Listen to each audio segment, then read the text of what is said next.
I'm curious to know if you as a man, like, have you ever craved, wanted, wished for that level of, I mean, yeah, like softness, care, What the intimacy. It's the word is intimacy. intimacy. I think the intimacy that men appreciate is support.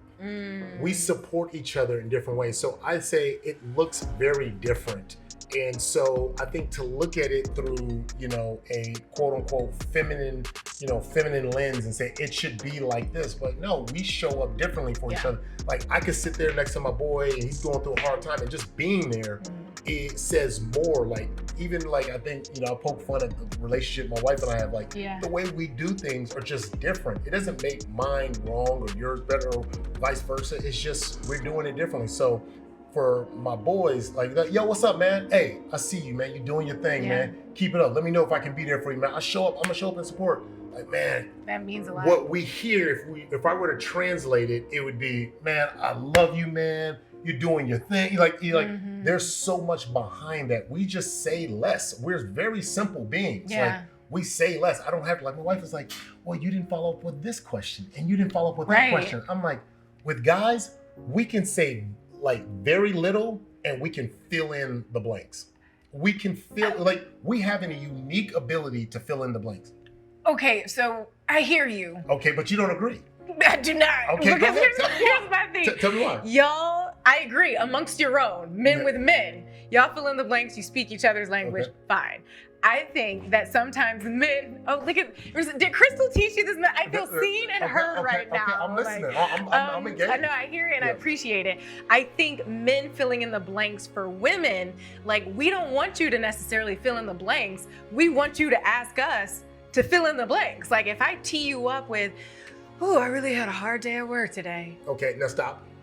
So if I know what you're doing at work, I don't need to ask that. For me, in my mind, I know what you're doing.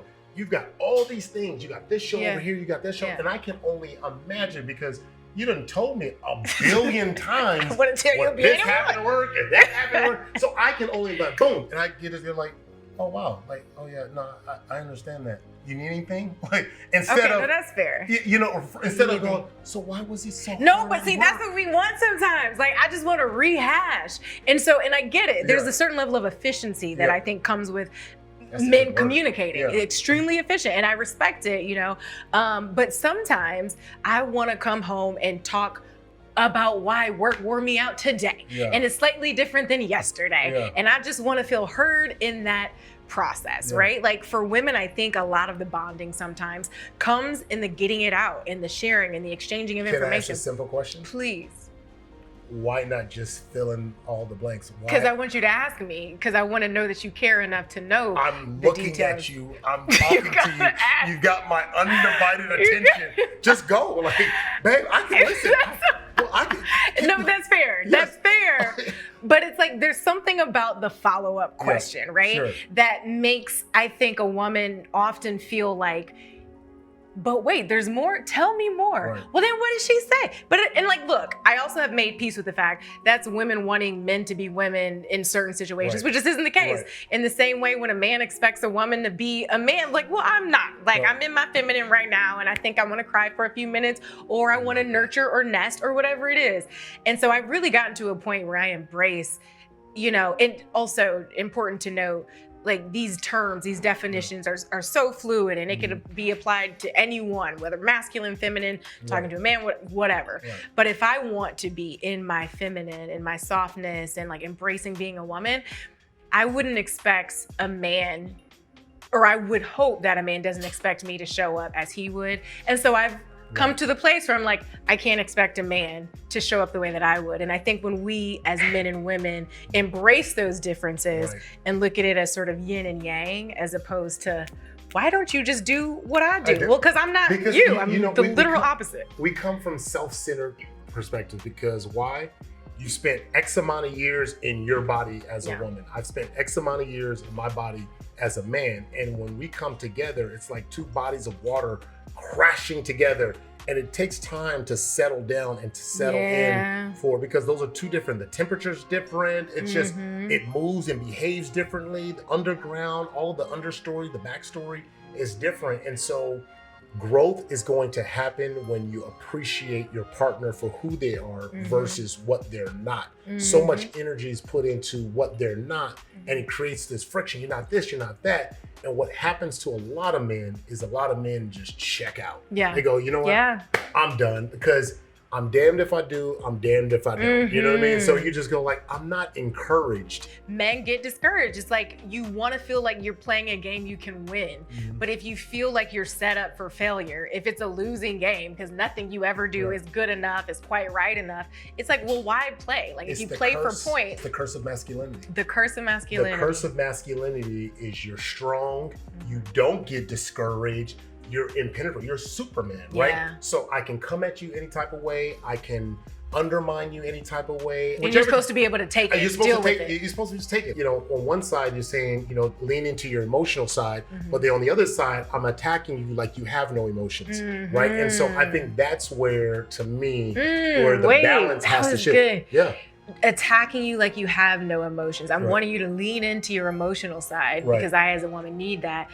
And yet the way that we might attack you or belittle or break you down is as if you don't have emotions, as if that might not hurt you. Right, because the masculinity cover is you have no feelings. All men have feelings. You know what I mean? We may not show it the way, you know, our partners show it, but we have feelings. And so those things, I think, is what kind of disrupt a lot of the communication. What is the key to communicating with a man, to getting through to a man?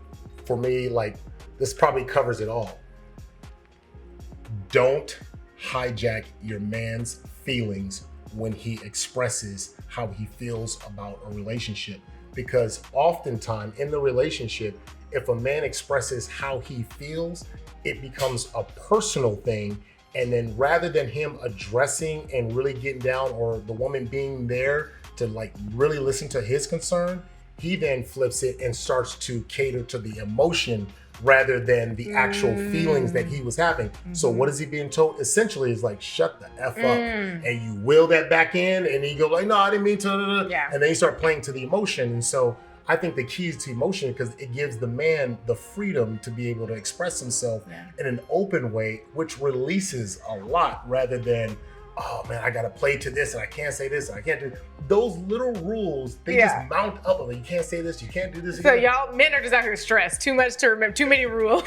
Like, there's too many rules. Just keep it simple. Like, we're simple.